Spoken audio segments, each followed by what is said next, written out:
Lowell Conservation Commission. If I could remind everyone here to kindly turn your pagers off or your cell phones off. If they ring during the meeting, you'll be asked to leave. Moving on to order of business. This is a continuation from prior meetings.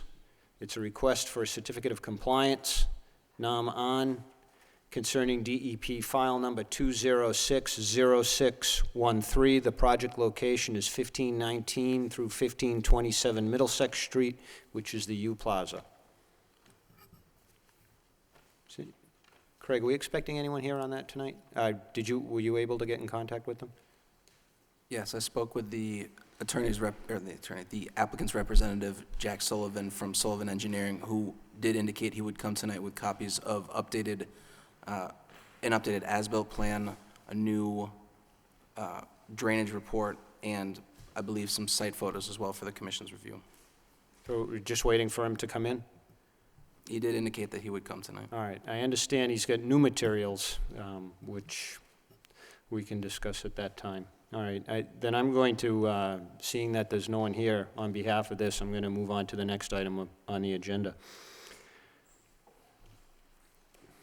It's also continued from prior meetings. It's a notice of intent. John Capurian, doing business as Federal Carpet.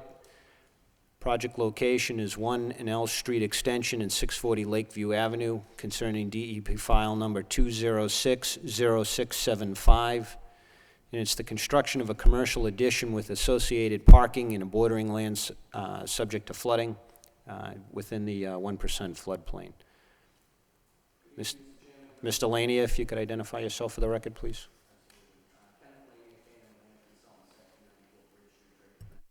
And the applicant, wow, that came in quick, huh? Somebody just turned me on. John Capurian of Federal Carpet. As you stated, Mr. Chairman, we're before you this evening as a continuance. We had appeared before the commission, I believe, at the end of May of this year, proposing a 4,800 square foot addition onto the existing 7,500 square foot structure located at 1 L Street and 640 Lakeview Avenue. Between the prior meeting and today's meeting, we have had the opportunity to appear before the Lowell Planning Board and receive approval, as well as appear before the Lowell Zoning Board of Appeals and receive approval as well. During that time, we have made some revisions to the proposed drainage on the site. The engineering department here in the city had requested us to look into trying to achieve being able to store the 100-year storm event as well as the 100-year flood event on the property simultaneously without one interfering with the other. That would pretty much sum up the major change that had occurred from the last meeting to this meeting. I can briefly go over that with you, Mr. Chairman. What we were able to do is, due to the fact that the current lowest existing elevation on the property is 6770 as it sits currently, we were able to lower the infiltration basin located on the southern side of the property to elevation 66. And then by doing so, the 100-year storm event only reached the elevation of 67.68. So that would mean that the entire 100-year storm event was contained below the 100-year flood elevation as it exists on the current site. Therefore, any of the grading updates that we made on the plan for the compensation of the construction of the structure would all be outside of the area utilized for the 100-year storm event for drainage. I believe that was the big sticking point at engineering department. I did get a chance to sit down with Mr. Mayo as well as Mr. Thomas here to review that change in the drainage. We also provided that information along with a stormwater checklist for the redevelopment of the site to the Department of Environmental Protection. And we're before you this evening looking for approval for this so we can move forward with construction. That was one of my questions actually too, and I don't know if it had filtered back to you through Mr. Thomas, but did I understand you correctly that your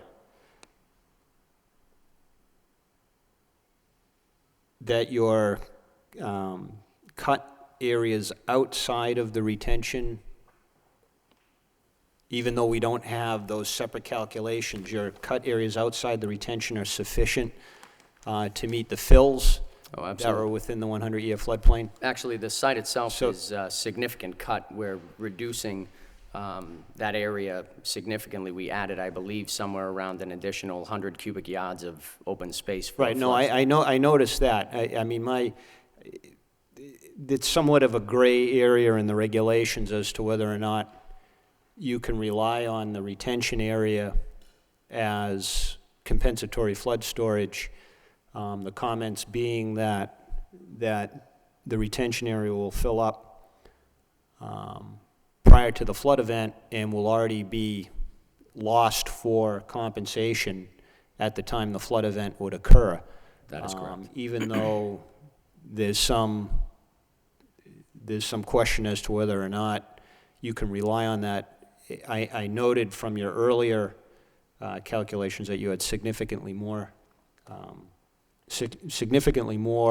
new compensation area, but I guess my question is, assuming we completely disregard the elevation below the 1% floodplain elevation within the retention area, that your cuts are otherwise sufficient to make up for the fills at the same elevations? That is absolutely All right. correct, Mr. Chairman. That's just a clarification. It's in my own mind. All right, I have no further questions. Commissioner Lovely? No comments. Commissioner Chalupa? Nothing. Commissioner Varnum? Nothing right now. Commissioner Moore? So, my only question for you was on the site plan C1. There's a storage trailer in what's also a proposed snow storage area. Is that just storage during construction, or is that? Well, currently on site, and I guess theoretically for the whole purpose of this addition, is those trailers are currently being used for storage of rugs and carpets. It is the intention of the applicant at some point after completing construction that those storage trailers would be removed. Okay, so that 1,000 square feet assumes the removal of the, Absolutely. okay, That's thanks. correct. Commissioner Mellon? No comment. Commissioner Lynch? No questions. All right. I'd like to open this up now, if there's no further questions from the commission. Is there anyone here who would like to offer their comments or concerns regarding this project, either for it, either against it, or otherwise? Again, if there's anyone here who would like to offer their comments regarding this project. All right, Chair notes that there's no one here to speak on her behalf with additional comments on the project. Do we have any other housekeeping issues with respect to this project before I close the public hearing? I do not believe so at this time. I spoke with both the city engineer and the reviewer at Mass DEP before the meeting tonight, and they had indicated that there were no remaining issues that would necessitate continuing the public hearing in their eyes. All right. I'd just like to add one further comment. I appreciate your work back and forth with Mr. Thomas in our office in order to facilitate getting this through. We appreciate that close back and forth and modifications, to meet the performance standards. Do I have a motion to close the public hearing? Oh, wait, let me just hold on. Is it, you're here for the Naman, right? Okay. You don't have anything offered for Federal Carpets project, do you? Okay. Do I have a motion to close the public hearing? Motion to close the public hearing? Second. Any discussion? All in favor? Aye. Any opposed? The ayes have it.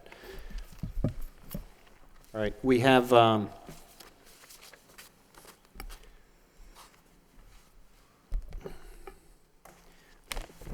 I'd like to take this up now, and if we can hammer out a determination or an order on this project either an order of conditions or, or a denial of the project, but I'm not getting a sense from the commission that that's where we're going with this. If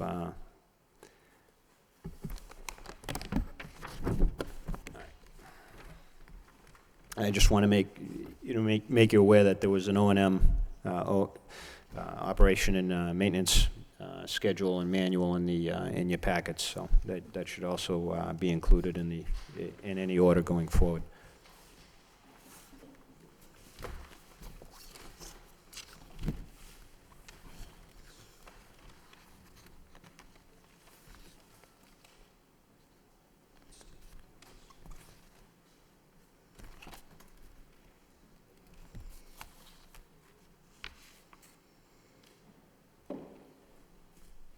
Mr. Lania, do we have a set of stamped plans? I believe you do, Mr. Chairman. I brought them into Mr. Thomas, I believe, Monday morning, Mr. Chairman. Do you have those in the file? My plans aren't stamped, so. Yes, I discussed this with Mr. Lania to meet our deadline for getting the packets out to the commission. Mr. Lania was unable to get the certified professional engineer to sign and stamp the new set of plans, the drainage report, and the O&M plan by that date. But on Monday, Mr. Lania did drop off the full set, signed and stamped as I had required. All right, and they've been compared to the ones that were in the packet? Yes, they are the same. Mr. Chairman, if I may, there were some comments from Craig on that O&M manual that I incorporated in a new revised O&M manual that I just wanted to make sure that you folks had. Yeah, we had the.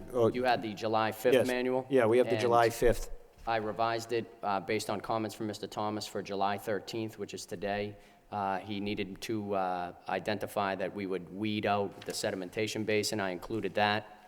There was a section identifying the who would actually be required to do the inspections, and that we also incorporated that yearly reports would be submitted to the Conservation Commission as well as the Engineering Department.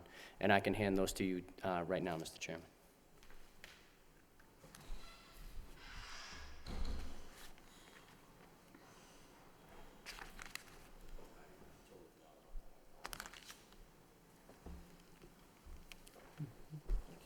Thanks. Again, Mr. Chairman, just brief changes in the report itself.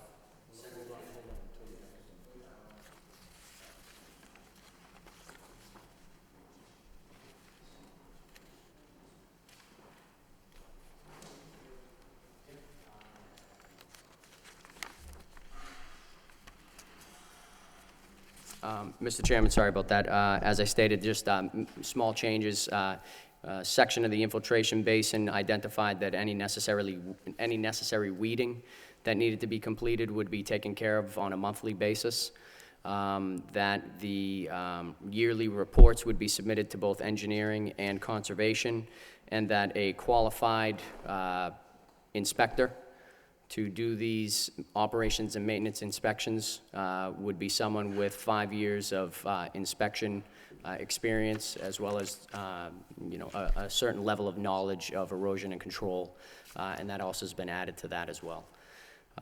Lastly, and the only other item I just want to clarify, which I'm not sure if you had noticed, is Craig had mentioned for erosion control on the site that we would possibly be utilizing, I proposed hay bales. He had requested something to the effect of wattles be possibly utilized. I was hoping after conversations with the contractor that we could meet somewhere in the middle, and possibly I could put up a silt fence line in the area. I know that Mr. Thomas's concern was possible transplanting of invasive species through the use of the hay bales. We're hoping that because the site actually is fairly self-contained as far as drainage goes, that we could utilize a silt fence along the edge of the property lines in Lakeview Avenue for erosion.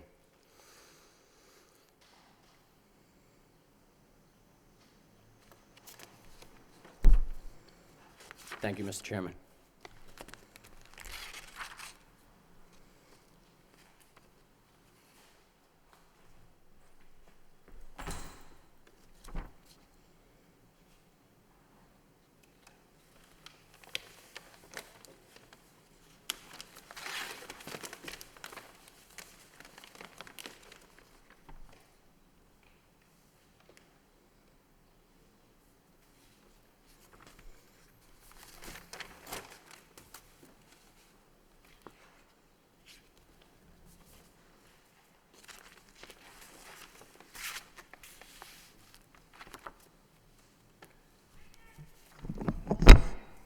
like to move that we issue a standard Lowell order of conditions on this project with the order referring to revised plans of July 5th, 2011, an operation and maintenance manual revised of July 13th, and with the added note that instead of hay bales and silt fence, that silt fence only be used as an erosion control.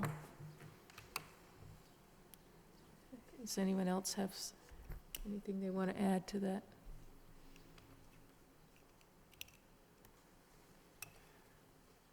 All right, do I have a second? Second. Any further discussion? All right. All in favor, Commissioner Lovely?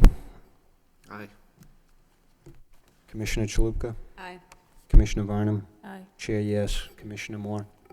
Commissioner Mellon? Aye. Commissioner Lynch? Aye. The ayes have it, unanimous. Order of conditions will issue. And Mr. Laney, you can get in touch with Mr. Thomas regarding the timing of receiving it from our office. Okay? All right. Thank you very much. Have a good evening.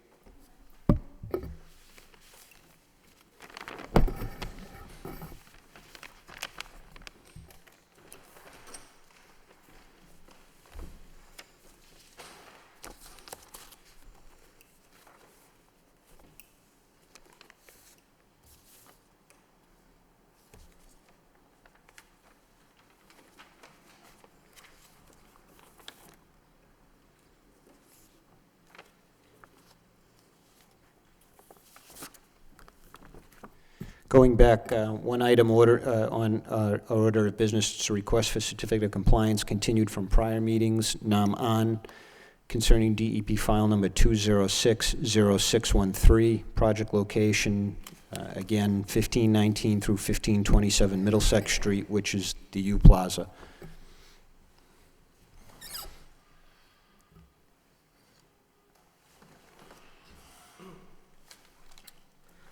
Thank you. Sorry I was late tonight. I got caught in a lot of traffic on the way down to Lowell tonight.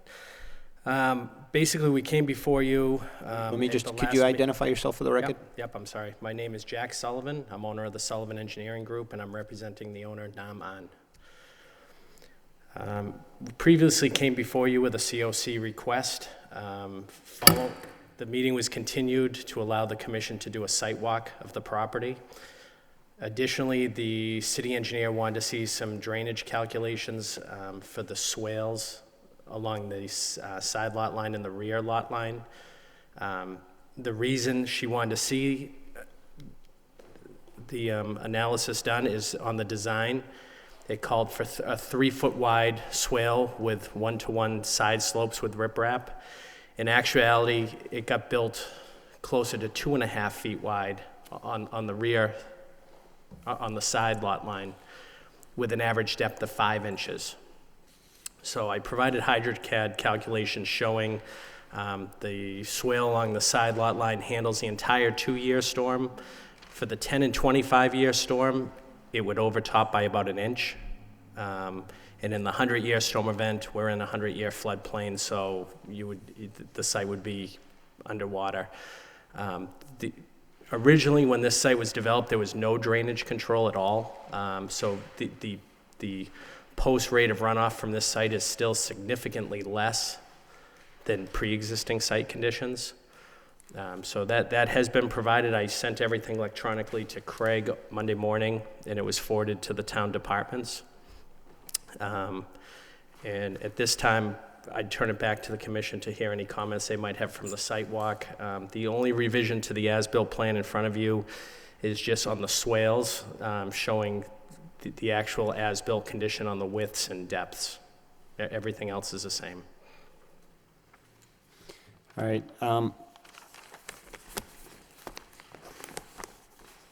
I know that you've been working closely with our office, and I'm going to take at least a minute to review, but I'm not going to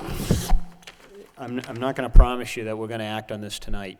Right. It's largely up to the commission. I'm just gonna take a minute to look at your submittal. I mean, we do have a submittal deadline. And, you know, as you could tell from the previous applicant, he also submitted a revised, but it was 3 minor things that we were already aware of. Right. And I'm aware of that. I spoke to Mr. Thomas, and I'm set to, we basically spoke and said you may not be able to close on this tonight, which I fully understand. All right. And again, it's largely up to the entire commission how we choose to go forward.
Mr. Sullivan, does this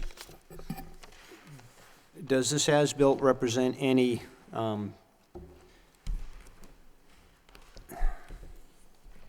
based on the site visits in the last couple of weeks, I went out and looked at the site myself. It's gotta be a good 2.5 weeks ago. I wasn't able to participate in any of the regularly scheduled site visits, but does this as-built reflect any of the, or does it have any differences or changes that were done physically to the site within the last month? The only change that may have been done within the last month is the reshaping of the swale to try to get it to a 6-inch depth. It's reflected on the as-built plan. The only other changes in the last month, which you probably saw when you were out there, is they added a chain link fence around the head wall at the rear of the property where the riprap area is before the water enters the 36-inch pipe going under the building. There was a bumper stop added for one of the cars to ensure that it didn't move out towards that area. Those were all suggestions made at a department walk with the building inspector, town engineer, and Mr. Thomas. And those were reflected on the last as-built plan when I came before you. All right. So I think the only possible thing that could have changed a little bit is reshaping of the swale to try to make it more uniform. And also, the owner just went out today and pulled all the weeds that had grown into that riprap basin in the fenced area. I had asked him to do that 2 weeks ago, and I called him again, and he did do it today. It's all done today. At one of our prior meetings, it was alluded to about the change from retaining wall in the rear to now being a sloped, being that the drainage swale in the rear is now abuts the slope along the railroad property. Assuming worst-case scenario that a retaining wall has to be built at some point in time in the future, how will or what impacts will that have to the structures that are in place now on the north side of the property? First of all, we'd have to file a new notice of intent because the work would be in the floodplain. There would have to be maybe some slight modification to the swale since a portion of that swale does run right along the property line. Or there'd have to be a drainage alternative that's equivalent for capacity, like some sort of pipe system or something. But there'd definitely have to be a new filing for any work done in that area. No, I understand that. I'm fully aware of that because it is within the floodplain. But what I guess what I'm alluding to is would a reshaping of that structure, of the drainage swale structure that's back there, be possible? Well, the retaining wall would have to be built on my client's property. That's correct. So, and let's say the wall is at least a foot wide. So right now, that 3-foot swale is right up against the lot line, so it would have to be reshaped onto our property more. It's been in place for a couple of years now, and there has been no issue, but if there ever was an issue, if the railroad owners proceeded civilly in a civil action against my client, then maybe there would have to be some corrective work, but that would be, there hasn't been any complaints or anything like that with this. It's been in place for a number of years. All right, I guess what I'm getting at is that you have parking spaces back there. Yep. I don't know what your minimum amount is allowed per city ordinance and code. They're at the minimum. They actually had to go to the zoning board of appeals because one of the tenants that came in was a restaurant, and they had to actually get relief on the parking. So you're So we're maxed out. We couldn't say, okay, we'll eliminate 4 parking spaces because there's already a ZBA decision granting relief for that restaurant use. that's kind of troubling. You know, I mean, this would be sort of a novel thing, at least for me. You know, because that retaining wall was part of the original order, and I know it's not part of this, and we haven't paid a lot of lip service to it through this process, but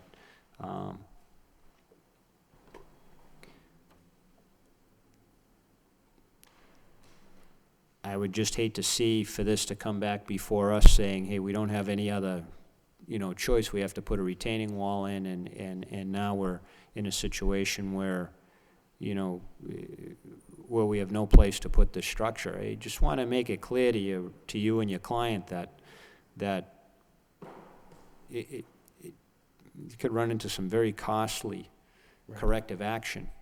I think if there was ever a concern, that I think a solution would be to get some sort of easement rights onto that property instead of a construction project to not avoid, but not to have to go through a whole NOI again. You know what I mean? There'd be like a grading easement or some sort of easement granted obviously that would get into some sort of negotiation between the two parties. All right. I'm going to open it up to the commission. A couple of comments. Comment on, obviously, the COC request and whether or not you need more time to review tonight's submittal. I mean, I think it would be perfectly within our right, and I think the applicant understands that this could potentially get continued for review of the new submittal. So, Commissioner Lovely. Quick technical question. I happen to be out there on a day when it's raining quite a bit, and I'm just curious, the drainage swale along the eastern portion of the property had a little bit of ponding in it. Would you expect some level of ponding, or would you expect direct infiltration, following a storm? I assume that's kind of more or less serving as to function to prevent runoff to the property, whereas the middle drain addresses, water within the footprint of the property. Right. It's a flat channel. It averages about 5 inches deep. In some spots it's 6, and some it's 4. So there are some ups and downs in it. It's not a continuous pitch, but even the pitch, you're dealing at a very flat pitch through this swale.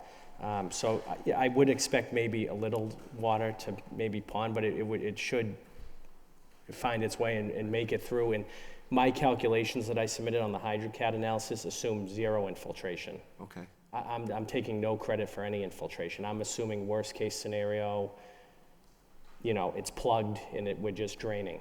But there would be some recharge, obviously, but I didn't take any credit for that in my calculations. Well, in terms of function, I mean, the parking lot itself was well drained. I mean, wasn't ponding on the parking lot, but I did notice some along the side, and I was just curious as to, from your professional experience, what you would expect. Yeah, since it's a riprap swale and it's not a pipe that's, you know, there are some peaks and valleys, I guess, in it. But for the most part, I've been out there in the rain too, because I was concerned if any water would puddle, and it seemed to move through the system when I originally, but I did ask him to reshape it because there were some spots that were a lot higher than they should have been that was causing water to sit longer. And I think he made a good effort you know, to get it to work. And when I reshot it, it seemed to flow pretty well.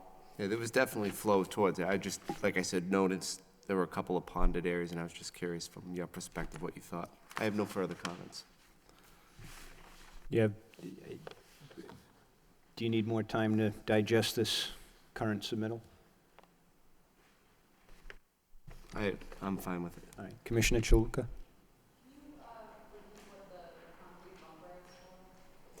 The concrete bumper, I believe, was a suggestion of the city engineer at parking space number 25 at the rear of the lot. There was some concern if a vehicle pulled through that parking space. There was no fence when we went out for the site walk around that riprap area. That riprap area is like a 3-foot depression. It's a big bowl.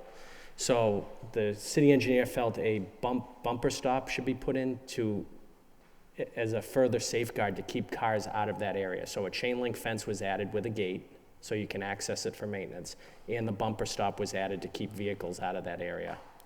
So if that is effectively the end of the parking area, it is before you get to parking spot 25 and 59, so is there any reason why that area couldn't be turned into more swale?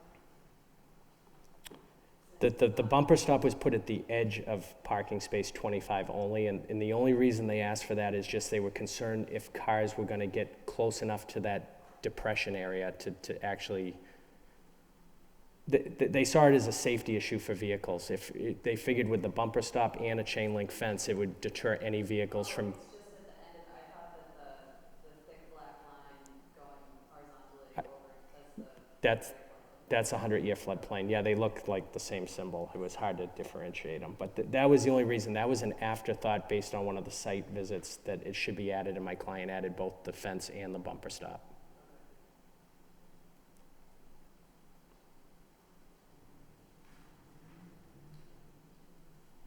All set. Commissioner Varnum? I had a small concern about the covered pipe in the rear center of the property has a chain link over the area in order to, I assume, keep things out of that pipe ending area. However, this chain link, underneath the chain link are 4x4s horizontally placed about a foot high. They weren't attached to anything. They were just loose lying in there. And I could easily move them back and forth with my fingers. Okay. So if those 4x4s were dislodged and fell into the swale, I think it could cause some problems for the drainage right there. Okay. What they did do, that's at a flared end, and what they did is they put a cap over the flared end and have holes in it. So water will move through, but as a further safeguard, because it's a 24-inch high flared end, they laid that chain link fence over the flared end section. So it's actually 2 measures of, even if that chain link failed, there's still protection in that pipe because there's a cap there with holes in it.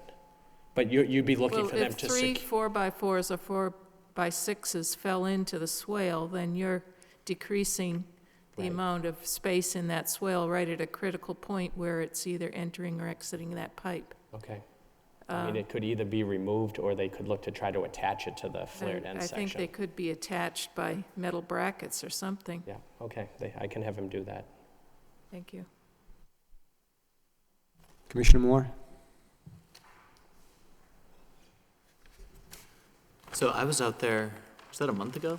So it may be that some swale work has been done in the meantime, but I was just generally concerned about what's gonna happen to that. I don't see, let me step back. Where is the snow storage for this site? There is none. Okay, so likely it's at the northern end there? I think everything has to be hauled off-site. There's no snow storage on the property at all. Everything has to be removed. I think when he went through the planning board, that was in the decision he had to submit. I'm going back like 4 years in my memory. But Right, there and that's was, before my time here, so. yeah, go ahead. I think they had to give documentation of an agreement with a licensed hauler for snow to be removed, because there is no area for snow removal. They may temporarily lose some parking spaces and have a mound of snow until they load it out, but there's no designated areas on this plan for snow storage. Okay, and to your knowledge, is it their practice to store any snow back there? I don't know. I'm just thinking about what that plow would do to the swale. It would gouge it out in no time. And further, where the trench drain down the center drains out into the swale, it looked to me like, again, in snow removal in particular, you can get a truck on there and crush it pretty quickly. It might be a good spot for another bumper stop. That would be fine. He could add another bumper stop there. That trench drain is H20 loaded, but the pipe coming out the very end, I believe, was like a PVC or HDP pipe with only no cover. It's basically daylights. So he looked into trying to provide something there. He put some like metal bars that would protect it somewhat, but maybe a bumper stop just to keep someone away from that would be a good idea. Yeah, if there's ever a point at which snow is getting pushed back there, Yeah. I'd even be concerned about the entire 24-inch that leads back to the riprap area, but I don't know if that's the practice or not, so. I think he's been in operation for a couple of years, but I've never seen a snow event and how they handle it. I wasn't involved in that part of it. Okay, well, that was all my questions. Commissioner Mellon? Yeah, I have the same comments. When we were out there together, and Greg, that whole area where the swale is, there was a piece of very flimsy metal over the flared end, not attached, and it won't be there next spring. Mm-hmm. And my feeling is the same way as Commissioner Moore just mentioned. That whole line should have bumper stops to prevent the cars or the snow plows, even if they're picking up snow to haul it off-site. The bumpers need to be pinned down through the pavement. Mm-hmm. Otherwise, they'll be all over the place. You go into any parking lot, Market Basket, Hannaford, and they have these concrete bumper stops to prevent cars from going forward when they don't want to be going forward. He could do bumper stops along the whole edge, or he could even, I think Just to that, prevent them, Yeah. the cars from going into that swale yeah, and doing damage to the swale, he might be able and to put also in, to help the snow removal operation from going into Yeah. that area in the wintertime. Because there's no snow storage. he could even put in an asphalt berm, maybe like or you think don't- those get knocked out? I have no confidence in asphalt berms. They Okay. get whacked and you see them all over the city. Yeah, they peel them right up. Right. Okay, I don't think he's willing to do what he needs to do to close this out, so. Concrete berms about this high, that would be below the front end of a car, Yeah, with pins into the ground, yeah, will keep them from moving. okay, And you don't have to have a solid line of them. You want the drainage to be there. go through, right? That's, Commissioner Lynch? I just had the same comments about the bumpers and just making sure that we can try to get something there just in case, like Commissioner Mellon said, with the cars potentially going over, so. Okay, it sounds like to me that there's been some, that this is our first meeting back after a majority of the site visits, and you're getting your comments back, so,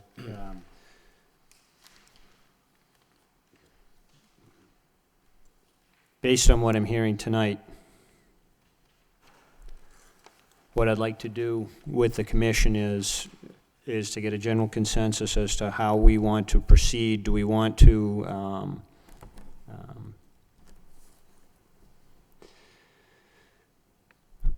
require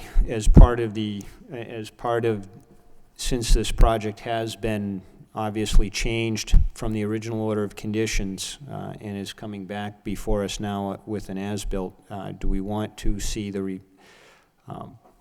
I guess a couple of things. One, a line of bumpers along the northern property side of the swale and the 24-inch drain. The other option to something like that, I suppose, could be signage.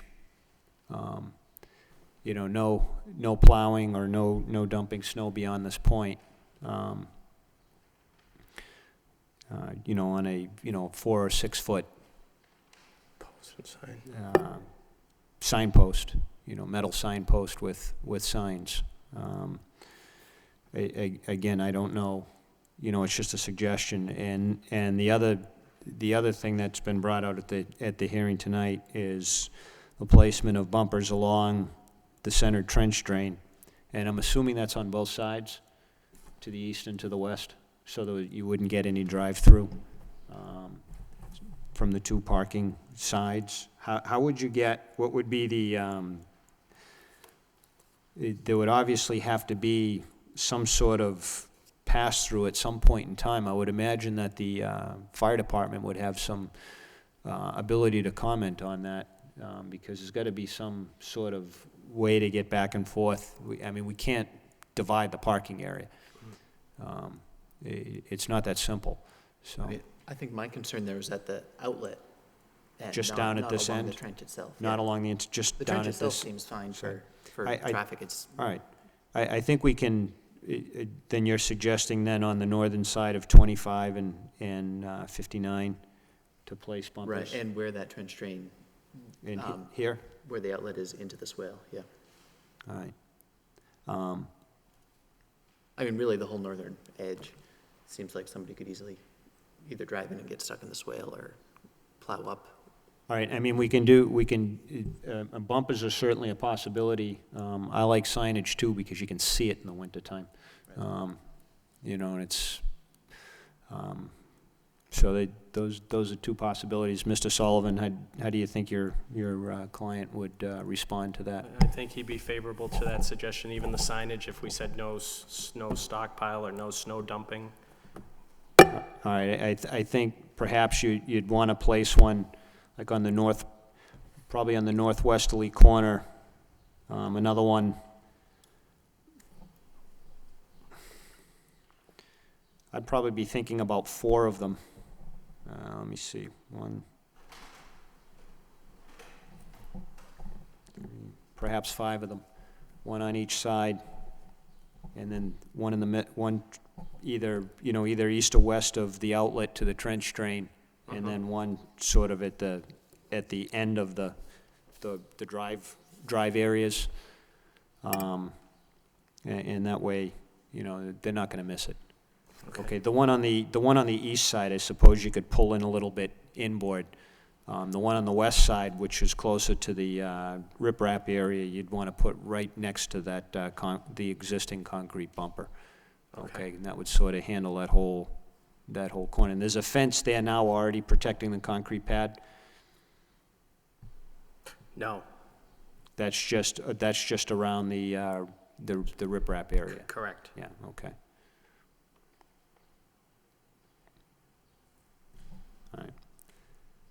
All right. Do I have Do I have a general consensus that that's what the commission wants to do? All right. I don't think we need to do that by motion, but I think we'd like to see that on an as-built. How long do you think it'll take your client to install those? He'll have it done next week. All right. Get that back, get the as-built in, and we should be able to wrap this up in the next hearing. Okay, thank you very much. All right, thanks for coming in. Yep, thanks. Do I have a motion to continue at the request of the proponent? Motion to continue. Have a second? Second. All in favor? Opposed? The ayes have it. Okay, Thank you very much.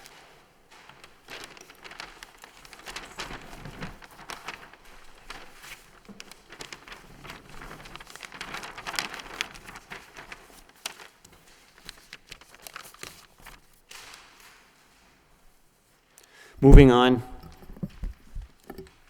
Request for determination of applicability, the Boys and Girls Club of Greater Lowell, 657 Middlesex Street, project location, and it's a roof replacement in the vicinity of the Pawtucket Canal. I understand that it's a roof replacement on the pool section of the Boys and Girls Club, correct?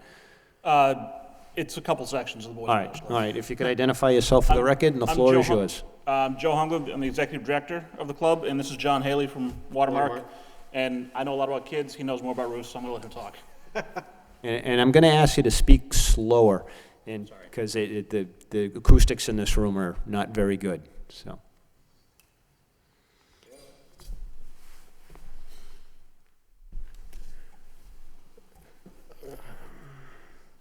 Yeah, so we're, depending on the budget and what the actual happens is, we've designed the whole entire roof replacement for the project. But based on funding and stuff, it'll depend on how many of the sections. Right now, we're planning on doing 3 of the sections of the roof and replacing that. And then depending on if there's any change orders or what have you, we have some additional funds that we may do 1 more section of the roof. What sort of, can you explain to us the process? You know, what's the contractor going to do? How are they going to work up on the roof? They'll start in which section, whichever makes sense. You know, one of the things is, I know you individuals pointed out the locations of the dumpster and what have you.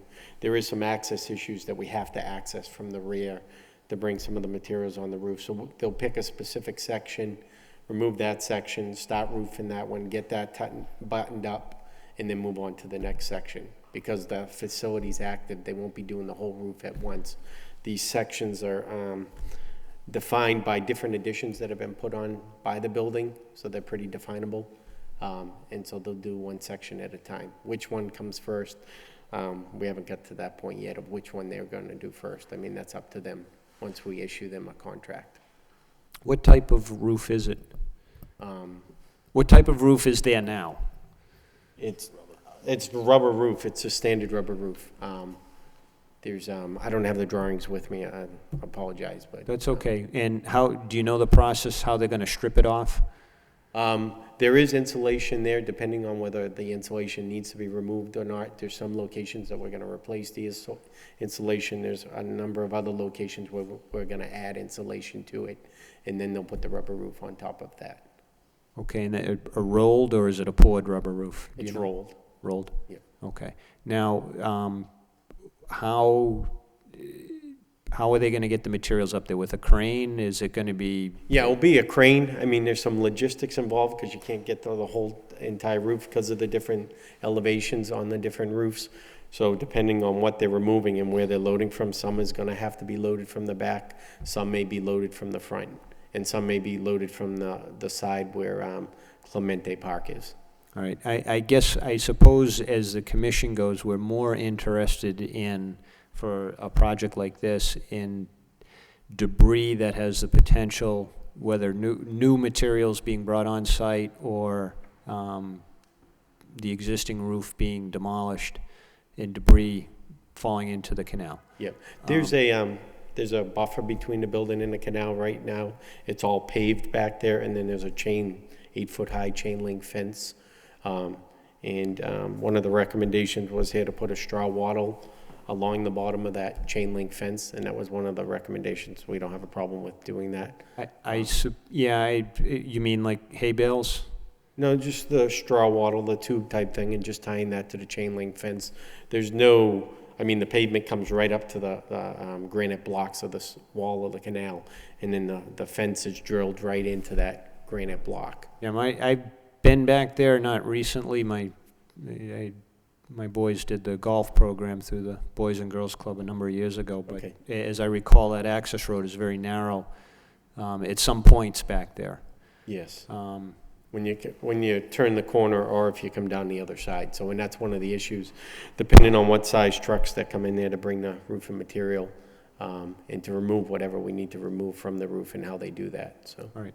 I suppose the biggest concern is we wouldn't want any stockpiling of demolished materials back there. It would pretty much have to be unloaded onto dump trucks Yeah, I would and removed off-site immediately. pretty confident it's gonna go right into a dump truck or a 18-wheeler dump or Or a dumpster. roll-off containers right next to the Right. building. I mean, I doubt they're gonna remove it. Well, I know they won't remove it and put it over there in the corner because they wanna get it off and get it out of there as soon as possible, so. Now, the building, what would you say in your estimate the elevation of the building is back there?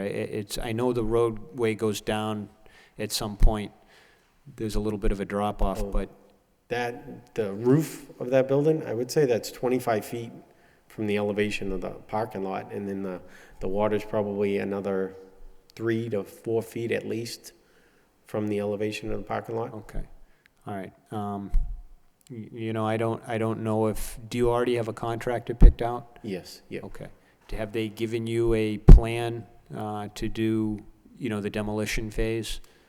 Not a direct plan, no, it's just verbal discussions. All right. Do you know if they're going to be using any of the, those telescoping tubes to contain? I would expect that's what they're gonna use. I mean, if that's something you wanna make sure they absolutely use, we can put that. That's why we haven't issued the subcontract yet to them. Okay. All right, I'm going to, We're gonna have a full-time inspector that won't be on site full-time, but they're doing other work in Lowell, and they're gonna be going by there 4 times a day, at the beginning of the workday, at the end of the day, to make sure that it's cleaned up and what have you, at the start of the day and at the end of every day, so. all right, I suppose the only thing, as opposed to straw against the canal, I'd prefer some sort of siltation fence instead. That's just me. But you're gonna have a hard time. I mean, it's paved right up to the granite block. I don't know how you're gonna secure it to the pavement. I mean, They make a tape that's pretty good. So it's like industrial strength duct tape. Okay. But I don't know what the cost factor is on something like that. So, but I'm going to open it up to the other commissioners. To Commissioner Lovely. The only comment I had is, with contractor selection, if the work proceeds starting from the canal and moving away rather than moving towards the canal, in the same vein of trying to minimize, potential for debris going into the canal, it probably makes sense to start from the back where the canal is and move away from it. Something to consider, when you do select your contractor. Okay, we can do that. I mean, I think that the biggest thing is we want to have the shortest distance to get to the dumpster or the dump truck that they're offloading, so there's not the likelihood it's going to be blowing off the roof, so that would be the only limitation, so. And I would just echo the chairman's comment about no stockpiling, of Yep. debris, having it put into dumpsters Yep. would be preferable. No further comments. Commissioner Chalupka? Commissioner Varnum? Just because of the height of the building and the fence being probably 20 feet lower than the building, I would only be concerned about anything that might become airborne and fly into the canal. So during the work or at the end of the day, just to inspect and make sure that there aren't any papers or things that could fly off the roof and into the canal at Yeah. that time. We can make sure they'll be in the subcontract plus part of our inspector's daily role at the end of the day, so that shouldn't be a problem. Commissioner Moore? Just to be sure I was understanding right, so the wattle, I think I've seen those. That's the basically the silt fence material in a tube and it's been blown full of Yes, straw or whatever? yes. Okay. I think that's what you guys had recommended in the letter back to the Boys and Girls Club. Gotcha. All right. Is that like a contained straw? Yeah, it's in the tube. Oh, all right. It's in a okay. tube, so then you just, once you're done, you just pick it up. Oh, all right, doesn't- okay. I mean, it's better than the hay bales because it's easier to pick up and take away. They're actually preferable. All right. Commissioner Mellon? I noticed that the existing roof is single-ply membrane, and you're gonna upgrade it. I hope you get a much better upgrade, because you're only expecting a 10-year warranty on a brand-new roof that you're putting on there. Yeah, it's part of the cost with regards to what the Boys and Girls Club can afford and what kind of funds they have. I assume there are scuppers up on the roof for drainage. Yes, yes. So you're Yep. gonna have to protect those during the stripping and Yep. the And re-roofing. there's actually some contingency in there if some of those have to be replaced, or the actual internal roof drains need to be replaced, or what have you, so. I know the new materials are much more energy efficient than the old ones, but you got 15 years out of the old one. I hope you get 40 years out of the new one. Right. It's all on the installation, I mean, Workmanship is Yep. the key. Yep. Thank you. Commissioner Lynch? When do you anticipate starting the project once it's approved? roughly, we're shooting for August 22nd, which is into the program for the summer program for the kids, so there'll be less kids out there when we actually get going, so.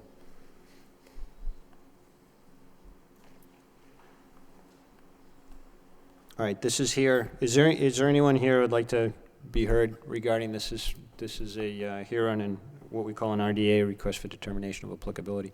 It's not really it's part of the public hearing process, but it's, if anyone here would just like to offer their comments. All right, Chair knows that there's no one.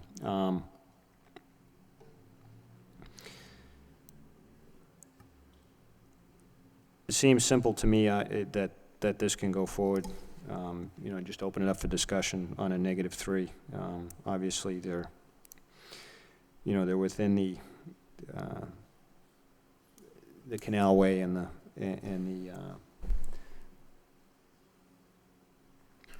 and we've treated the canalway as resources because they ultimately enter into either the Merrimack or the Concord in this particular case, eventually into the Merrimack, but. And they are a very valuable resource for the city of Lowell. But it seems to me that with the discussion tonight and the understanding from the Boys and Girls Club that they can meet our concerns with respect to airborne debris and no stockpiling of materials on the site.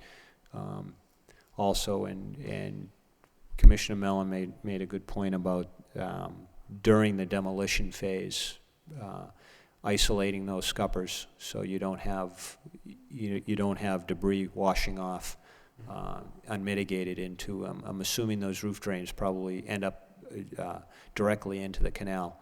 The building's been there a number of years. I know I'm pretty sure it predates the Wetlands Protection Act. So I think most of them. I haven't been up there in a while, so I think some of them just drain. They don't drain directly into the canal. They drain into the parking lot. all right. And then there's some internal roof drains. They there, may too, end so. up in the canal then, but it's just you just may want to isolate those scuppers at the end of the day. Yep, we can do that. Okay, all right. Any further discussion? I think. I mean, I'm not hearing a consensus against it, but I think we could entertain a motion for a -3 on this project.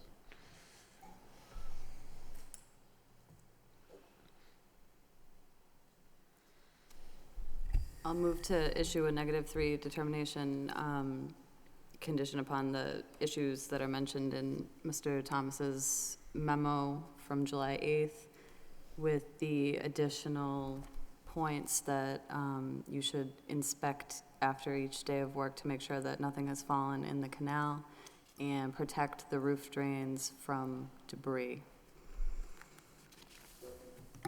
Seconded. Any further discussion? All right. All in favor, Commissioner Lovely? Aye. Commissioner Chalupka? Aye. Commissioner Varnum? Chair, yes. Commissioner Moore? Commissioner Mellon?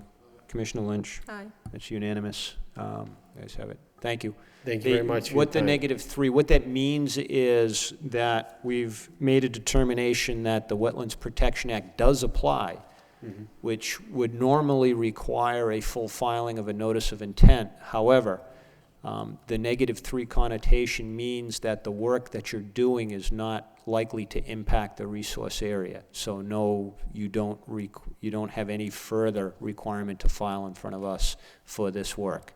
Okay. Okay. It's a good thing to get that.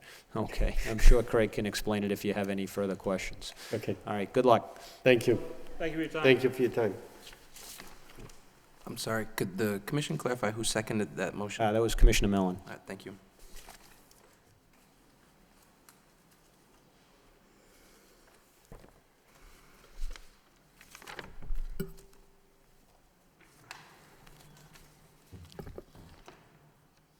Moving on, notice of intent, Lowell Regional Wastewater Utility. Do we have a DEP file number on this one yet, or is it still pending? It's still pending. Okay. Project location is 500 Wentworth Avenue. What they're referring to as a linear project, and it's a drain pipe repair and bordering vegetated wetlands and bordering land subject to flooding, the 1% floodplain. If you could identify yourself for the record? Hello, my name is Shannon Cohan. I'm in charge of the City of Lowell's collection system. And I'm here tonight because we need to address this 36-inch drain line that we have on Wentworth Ave and behind the nursing home. Not sure if anybody's familiar with that property, but we have a large sinkhole developing between the two properties, between the commercial condos and the nursing home. We suspect National Grid either put a telephone pole or a guide wire support through our 36-inch line.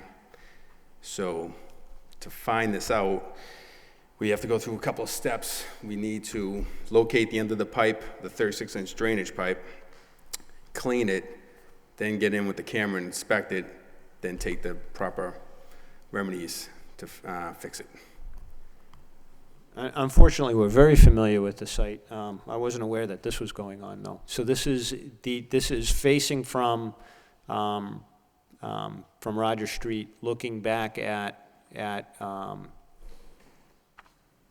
the Wentworth Nursing Home. You're talking over to the rear left, where those... The line basically runs right between Dunkin' Donuts drive-through and the nursing home on a straight line all the way to the back. And those... And it discharges, if you go condominiums behind in the the back. nursing home, the entrance to the rear, that's where it discharges.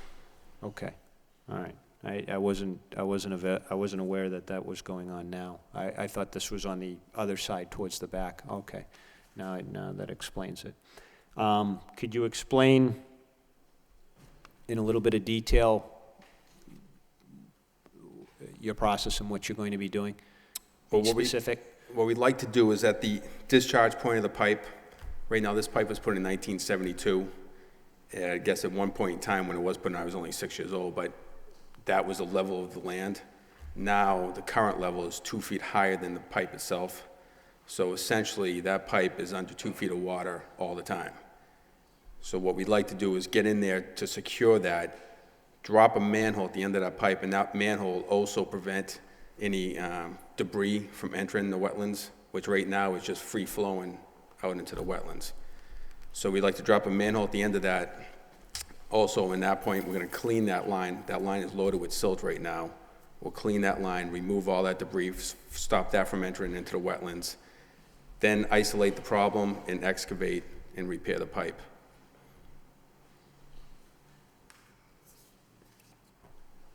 All right. We don't... I didn't find it. I don't know if we received... Did we receive any plans on this? The plan that was submitted was in your packet, I believe. It showed the end of the drain line, or it showed the location of the drain line relative to 500 Wentworth. It's just... we didn't get a full-scale plan, just the drawing that was part of the... Yes, no full-size plans were submitted. You received everything that was submitted with the application.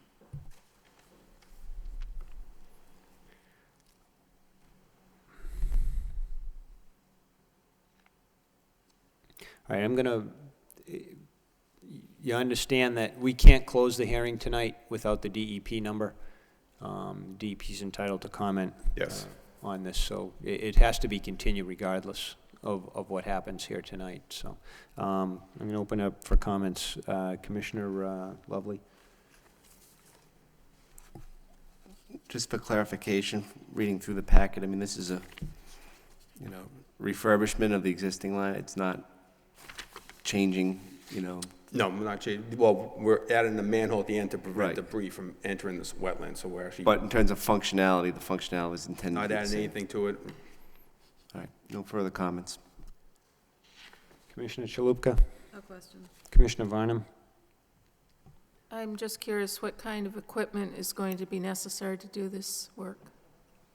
We'll have an excavator drop in the manhole sections at the end of the pipe and at the excavation point, but at that, where we are excavating is parking lot on both sides, so we won't be So you'll be affected. working from the parking lot? On both sides, yes.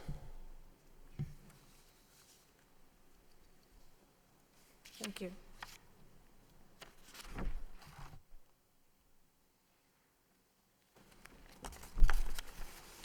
Now, the manhole that you're proposing is, on your plan, is that you submitted, where is that located? It will be at the discharge point. So down near where it says D out, zero, bunch of Yes. zeros and 5? Yes. All right.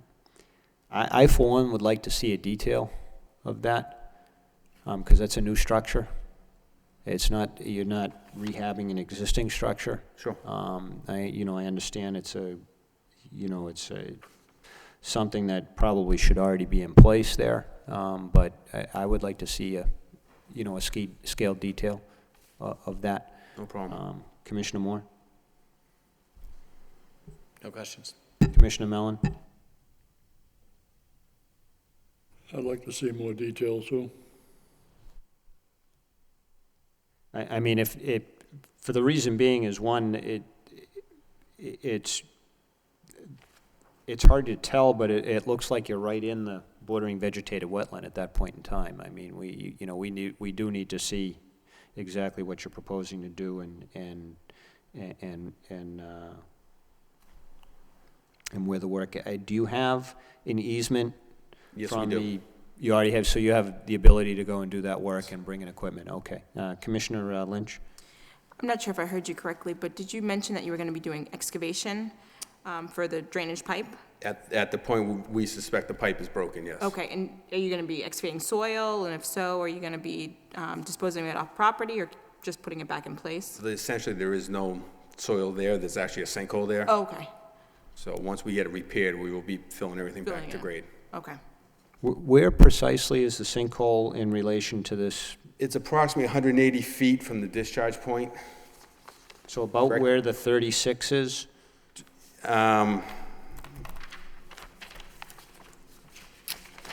It's basically directly behind the nursing home.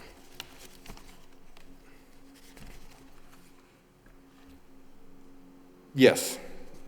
Where it says 36, yes. All right. All right, if you could supply that information on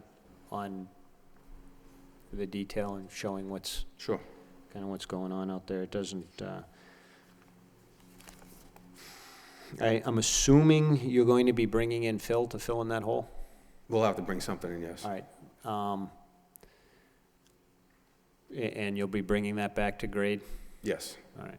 What's the, is there pavement on top of the sinkhole now? I mean, what was the existing? There's pavement on the condo side, and there's dirt on the nursing home side. Okay, how big is the hole? The holes, actually, I do have pictures here, I'm not sure. I just printed these off here. It's probably 10 by 10.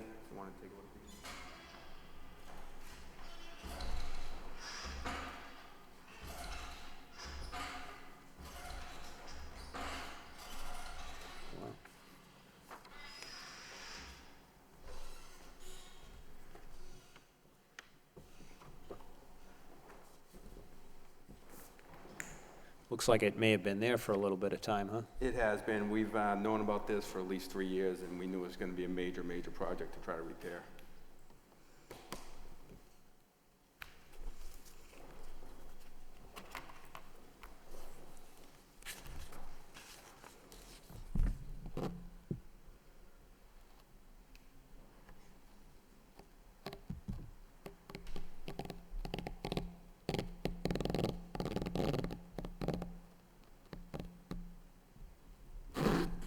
I noted, do we have the green cards on this?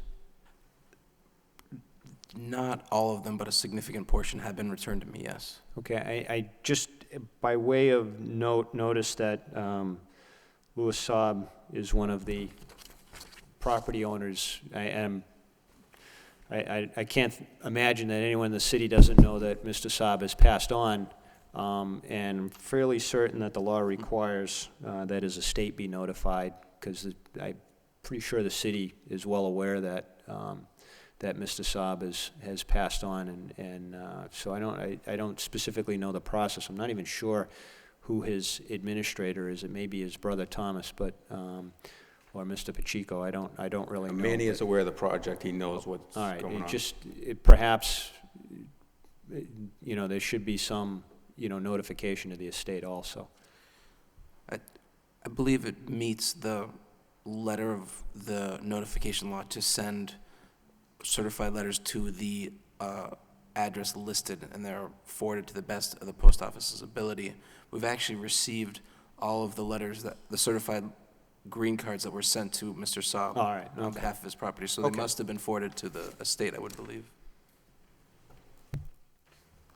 All right.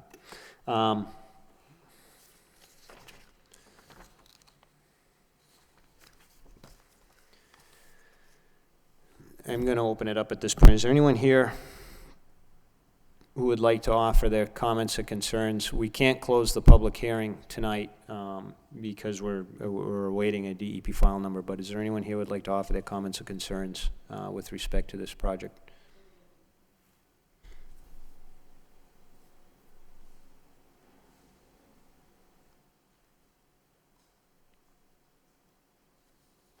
Again, is there anyone here who would like to offer their comments or concerns with respect to this project? It will be coming back. Do you think you'll be able to get the details to us by the filing submittal for next Wednesday?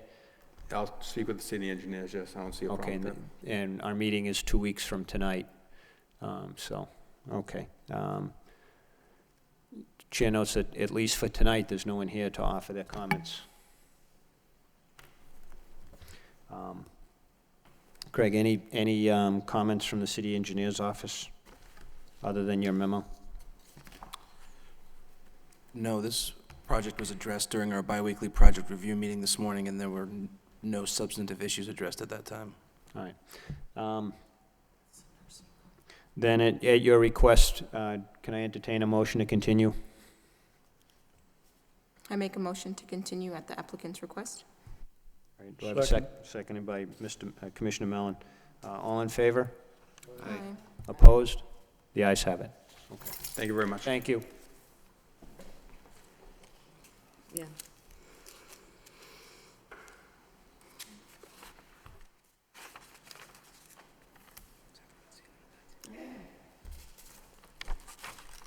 Everybody see these?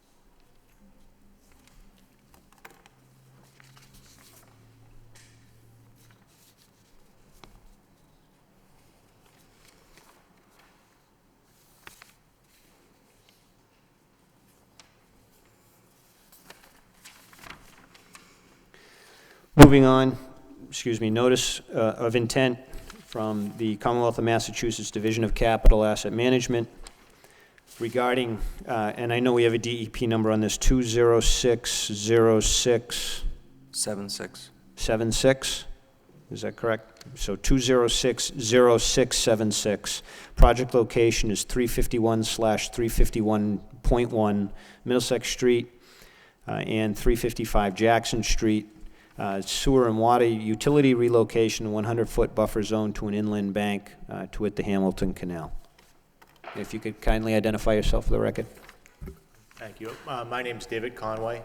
I'm a project manager with Niche Engineering in Boston, and I'm here tonight to represent the Commonwealth for the utility relocation at the address you just mentioned. If you want, I can speak to the plan. Yes, please, thank you.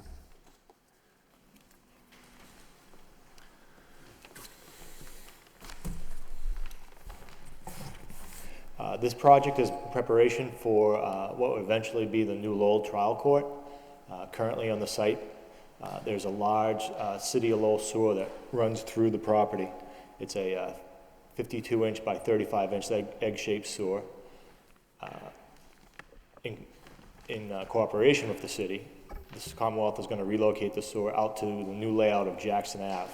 Jackson Ave is planned to be extended to Thorndike Street. That's the major portion of the work. On the plan in front of you, the blue line is the edge of the Hamilton Canal. The orange line is a 100-foot offset from that. And the green line is the new sewer within the 100-foot buffer zone. Currently, the site of the Jackson Street layout is being occupied by the contractor putting together the, I believe it's the canal walk for the Hamilton Canal District.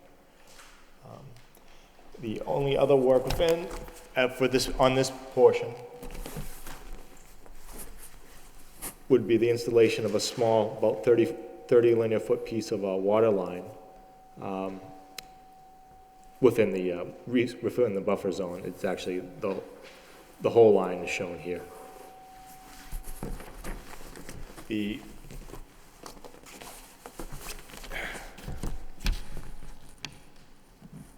That's essentially the matter before you tonight. What exists in that area now? If it pleases, I have some pictures I took just before, the Friday before July 4th. I think that was the first. It's essentially an empty lot. The state came in and remediated the site, I believe last year, and removed the buildings, remediated any soils that needed to be dealt with, and left the site with a small depression in the middle, just basically to drain to, so that there wouldn't be any discharges off the site. Would you like them? Yeah, certainly. Sure. Now, this is a relocation of an existing or a relocation of the proposed line? Relocation of existing. Okay. And then if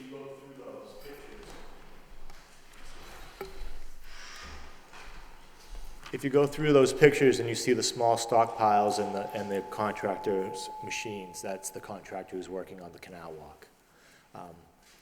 And he's set up essentially in what's going to be the new layout for Jackson Street. And that's essentially where the new sewer is going to be located. Where the stockpiles are?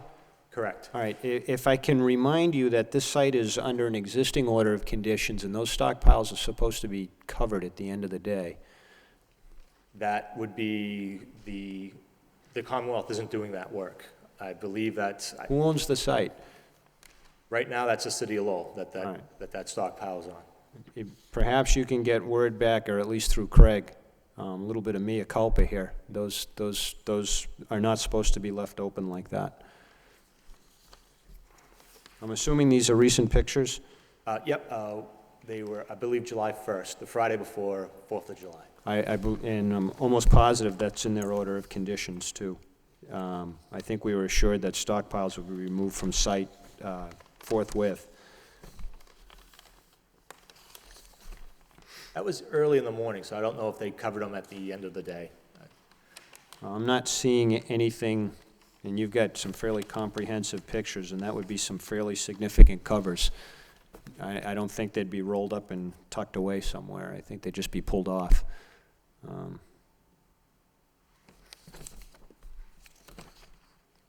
right.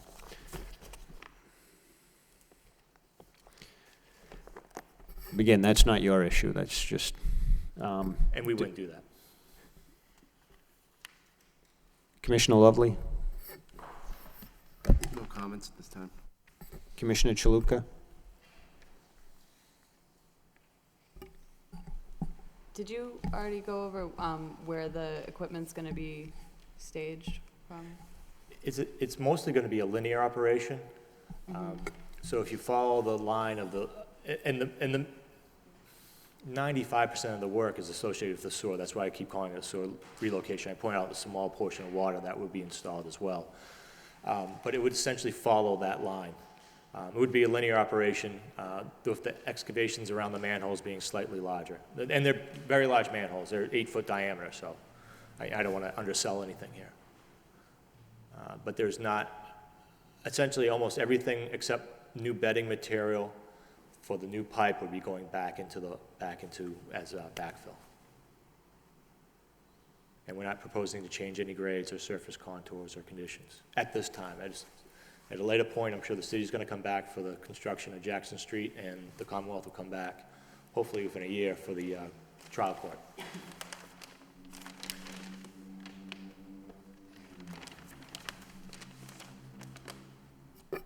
Commissioner Varnum. I'm seeing a pool of water in some of these photos. Was that due to grading when the demolition occurred, or? I believe so.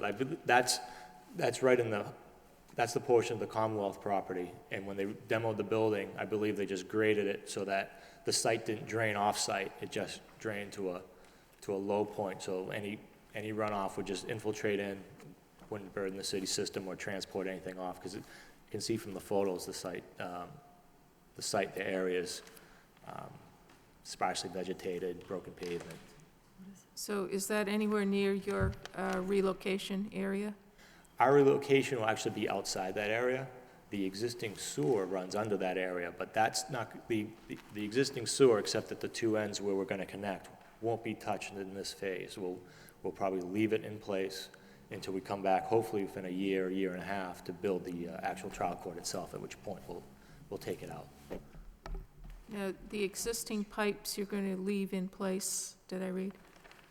And Yes. somehow, For fill them. hopefully only a year until we come back to build the trial court itself, at which point we'll take them out. And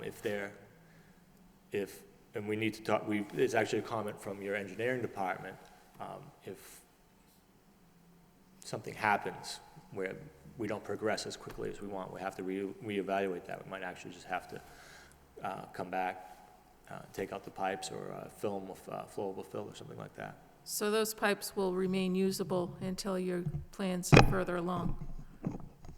They'll remain usable through the end of construction. The last thing the contractor would do, I would imagine, would be to, it's almost like building a highway, because it's a very large pipe. The existing will remain working while he builds and connects kind of the bypass. And then he'll switch over to the new and plug up the ends at to the old. The catch basins, are there some that empty into the canal at this point? Not that we can see, sorry, my correction. The catch basins that appear empty, and it looks like someone came through in recent history, because it's all reinforced concrete pipe, and there's a drainage outlet into the Hamilton Canal. And it looks like the catch basins, what are there for catch basins, connect into that separate drain system which discharges into Hamilton Canal. I don't know if that has pre-treatment before it or not. There's a structure at the head of it.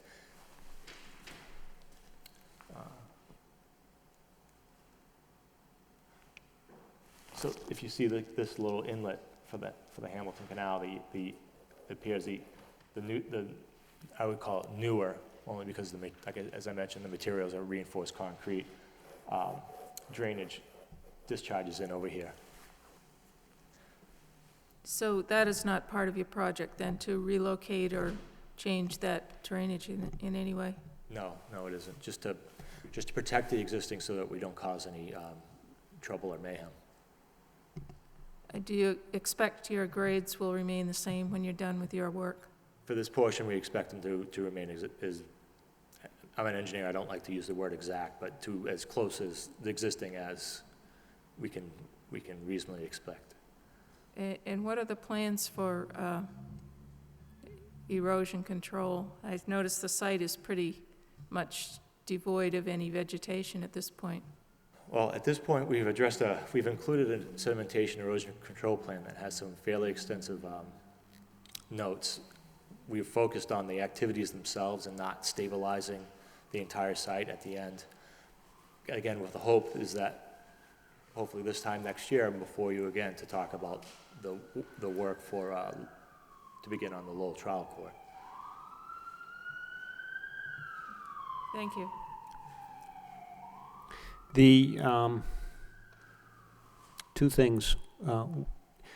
I know you probably don't have a contractor yet for this project. It hasn't been sent out for bid yet. Correct. Do you know the method of construction technique yet? I know you described it as linear. Are they going to be trenching it, putting in, base filler or some sort of sediment filler, and then laying the pipe down and then backfilling as they go along, or are they going to dig the entire trench? No, I imagine that they will dig in a linear fashion and install the segments. I believe they're 20-foot segments. So they'll probably have linear excavations of up to about 30 feet open at any one time and move along that way. That way they don't have to move the material as much or as far or stockpile it. If you want, again, as you mentioned correctly, it's not been bid yet. We don't know who the contractor is. The Commonwealth doesn't like to unduly dictate means and methods. But what I would imagine be the progression of work in a very broad sense would be the contractor locating and fixing the two existing ends, stabilizing those, and then he'll work from one end or the other. I'm not quite sure in my head, and I always guess wrong when I try to jump in the mind of a contractor to be named, which end he'll work from. The two structures at the ends where we connect to the existing, they'll have the option of those being precast or cast in place, and then the structures in the middle would be precast structures. And it should be a fairly linear, once the two ends are fixed, should progress fairly. Do you know how long it takes between excavation and backfilling to place one segment? For one segment, I would probably say 3 days. It's about 14 feet deep. It's a 4-foot pipe, and the excavations and the laying of the pipe have to be done with care. So it's not like a 12-inch pipe where you can progress fairly rapidly. Are you going to be using some of the same excavated material to backfill? Correct. All right. Obviously, there's going to be excess. Yes, I was trying to work out those numbers prior. Is that going to be spread amongst the non-resource area of the site? Well, it's I don't believe any of this is floodplain, so. No. If we put it on the site, someone else will have to take it away, hopefully in a year. And we're not interested in leaving a pile or spreading it out throughout the site or anything like that. Speaking for the Commonwealth, I'm sure they'd like us to spread 6 inches over the entire site. That would probably deal with any excess. But if it was the Commission's pleasure, if you want no stockpiles, no additional change in grades, things like that. Essentially, that's why we're here tonight, just to get your input before we put this. Right. What I would, and obviously for comments too, because we're not done yet, but my two main things would be to, one, remove the excess material, no stockpiling, and to the extent that while the trench is open and the pipes are being laid and you're going to be using some of the existing materials to backfill, because you're bringing some sort of stable base that's appropriate for these pipes to sit on. So you're going to have that volume, and then plus the volume of the pipe that takes up, so you're going to have excess material. My two comments would be to remove the excess within a reasonable amount of time after you've backfilled. But the second thing is any stockpiling is to be on the land side of your trench. No stockpiling at all whatsoever on the canal side of the open trench. Neither of those would be an issue at all. All right, Commissioner Moore? No questions. Commissioner Mellon? Commissioner Lynch? No questions.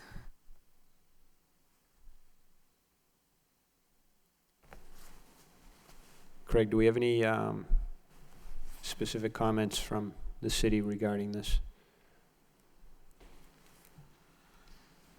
This was also brought up at the meeting today.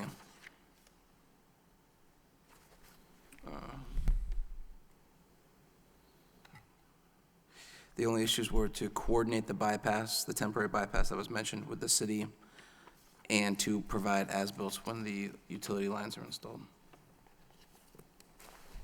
And that would be for engineering, so they know where this thing is, correct?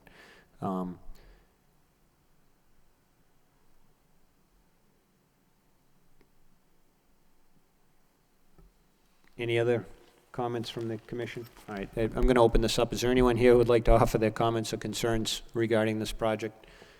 Your chair notes that there's absolutely no one left in the room except for the proponent and the commission members.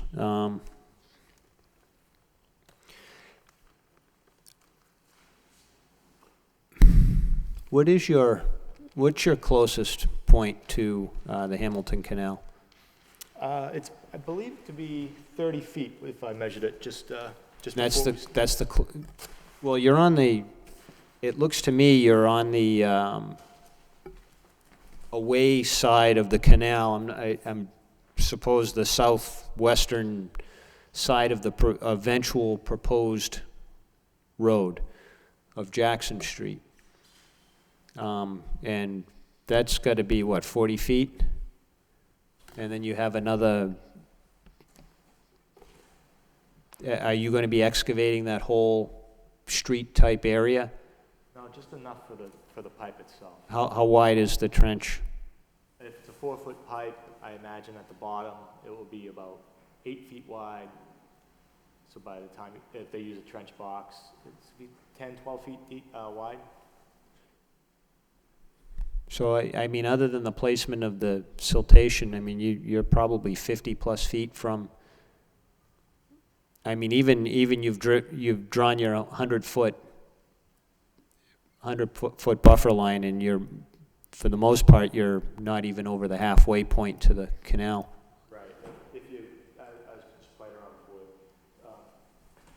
this section through here, we're outside 50, we're more 60 and change. And then we get to this point here, it's about 30, where the canal, there's a divot. Oh, all right, okay, I see what you're saying there. The reason why I'm bringing that up is this is here in front of us on a notice of intent, and I don't, I'm just going to open it up as a suggestion, and I'll ask you whether it's something that you've considered. I know it's a fairly extensive project, and it's not a, it's not a typical thing, but considering the current state of that site now, it's largely an open lot. It's very easy for equipment to get in and out of that site right now, and there's very little disturbance that you can do to it now that's going to alter it, other than bringing back the existing grades. And you have siltation fence, but did you consider proceeding on an RDA with a potential -3 on this? We did, and it's just kind of our experience, and we didn't want to, obviously, we don't want to waste anyone's time. But sometimes in other towns, if we try to do that when we're working for the state or whatnot, they think we're trying to go end around them. It's really, if it was the commission's pleasure, we'd happily would have done that, but it's not much more work on the consultant's end. All right, okay. we would still use the same guidelines and the same stormwater. Well, we can put conditions on a -3 too. I mean, it's the contingency to get it would have certain conditions that have been discussed tonight, but okay, if proceeding on an order of conditions doesn't bother you, then that's how we'll proceed, but I mean, normally I wouldn't suggest that on a project this size, but given the nature of it, and given the nature of the existing site as it is now and what's ultimately going to happen to it, it wouldn't, at least for me, it wouldn't trouble me to consider this as an RDA filing and issuing a -3. All right, we'll keep that in mind for All right. hopefully the next. I mean, I can't say the next project is going to be the same way. I'm just saying, you know, everything is unique, and this is a fairly unique situation. I think it's a very large project, which normally, you're right, we would proceed with an notice of intent filing, but given the nature of the existing site and the ability to control the situation, it was just a comment. All right, seeing that there's no one here to offer any comments or concerns, do I have a motion to close the public hearing process?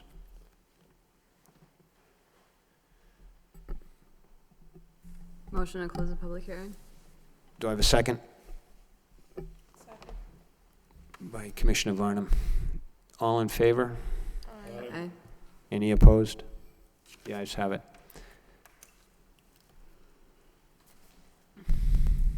We're not done yet. To me, at least, it seems that this can proceed on a fairly standard order with a couple of conditions. Yeah, we do. It's 676.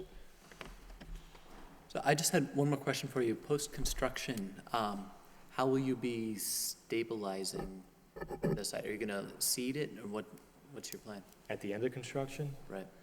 just to make sure it drains back into the site. There's Jackson Street that's disturbed, there's our site that's disturbed. It's hopefully to put it back to what it is today, which is not causing any off-site problems. And then hopefully we're back here in a year to show you the plans for New Jackson Street and the trial court. If we sprayed it, I don't think there's topsoil out there. I mean, it would just be spraying seed into the wind.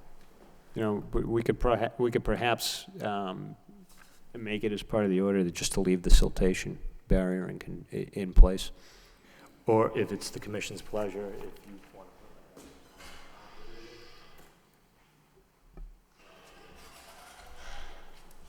to work on the trial court, you know, that type of thing.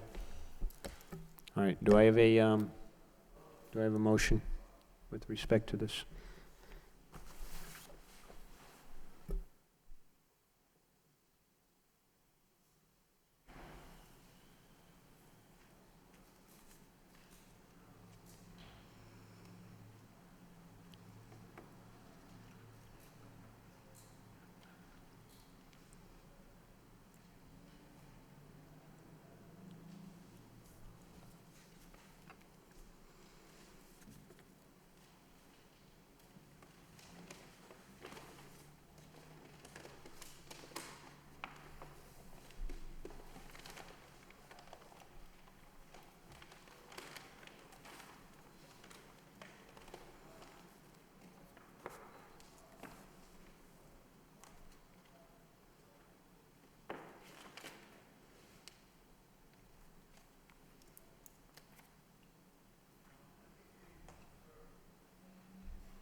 So make a movement to issue a -3 with a standard Lowell order of conditions with the additional provisions that any material storage on site be on the side away from the canal and as short-term as possible, not be spread around the site.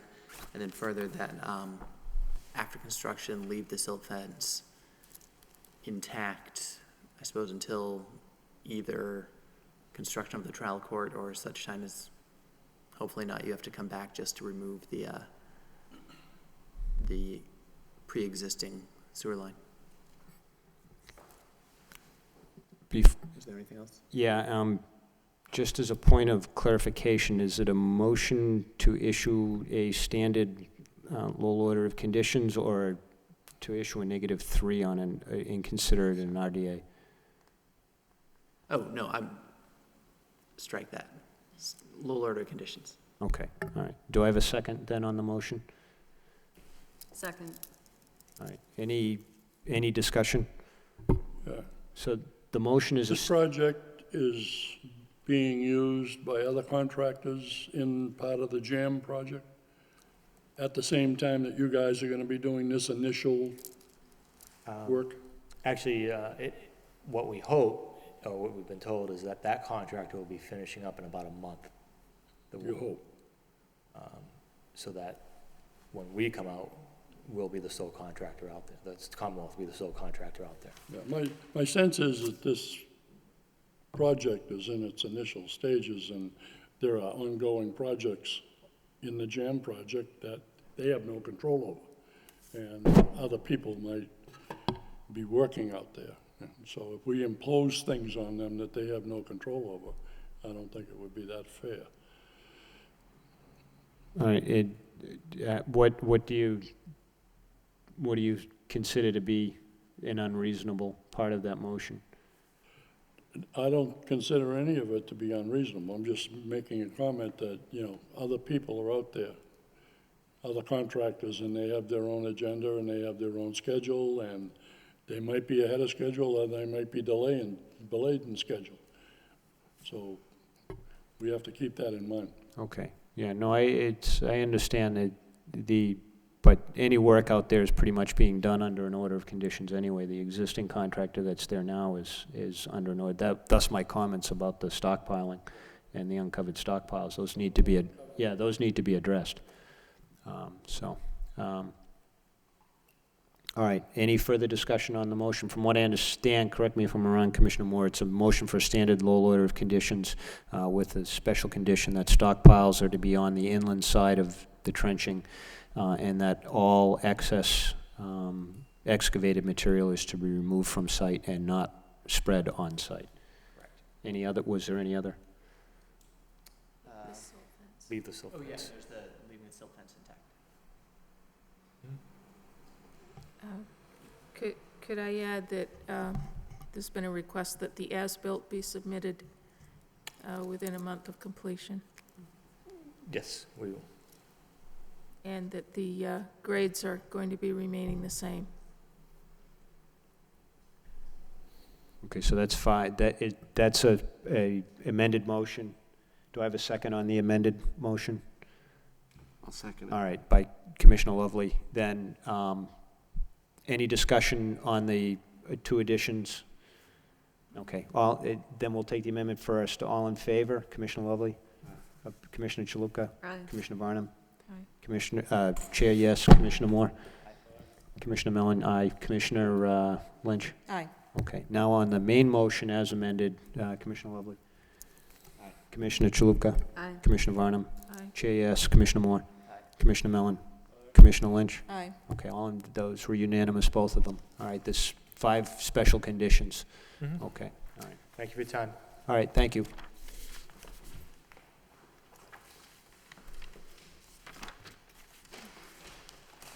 I apologize that I have to ask this again. So Commissioner Varnum made the motion to amend, seconded by Commissioner Lovely. Commissioner Moore made the initial motion. Who seconded the initial I motion? think that was Commissioner Chalupka, yeah. Thank you.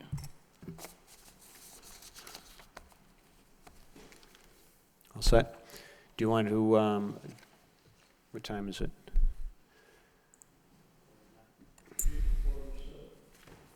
How quick can you be on the other business?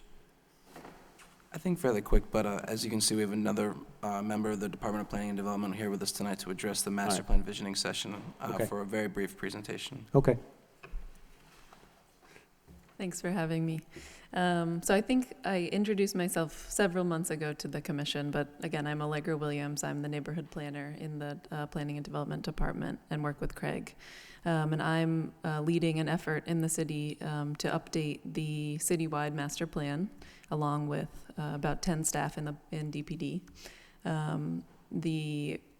You have a flyer in your materials for this meeting that outlines a series of upcoming meetings.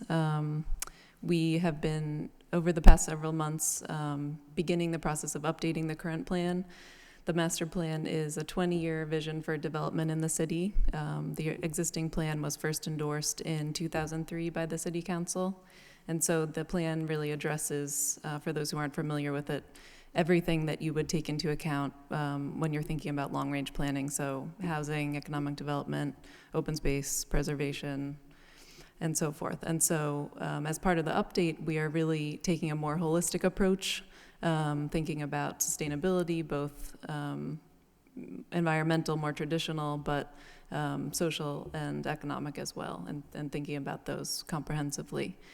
And so we've, over the past month or so, we've begun the public outreach process and have done a citywide telephone survey.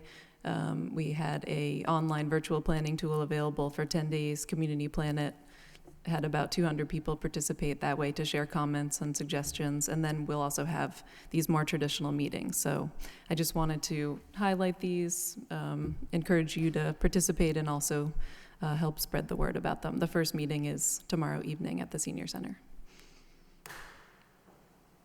Thank you. Any questions from the commission? All right, thank you. I have a question. The bottom of the flyer that we received has translations. Are hearing impaired included in? Certified ASL interpreters? We have translation into the Khmer, Spanish, and Portuguese that we mentioned. In terms of other, that's what we'll be able to offer at the meetings. We have a handicap commission here in the city. There's some deaf people on it. So you might want to speak to them. I will. I'll look into that. Thank you. Thank you. All right, any more questions or comments? Thank you. What time is that tomorrow? It's from 6 to 8:30. Okay, thanks.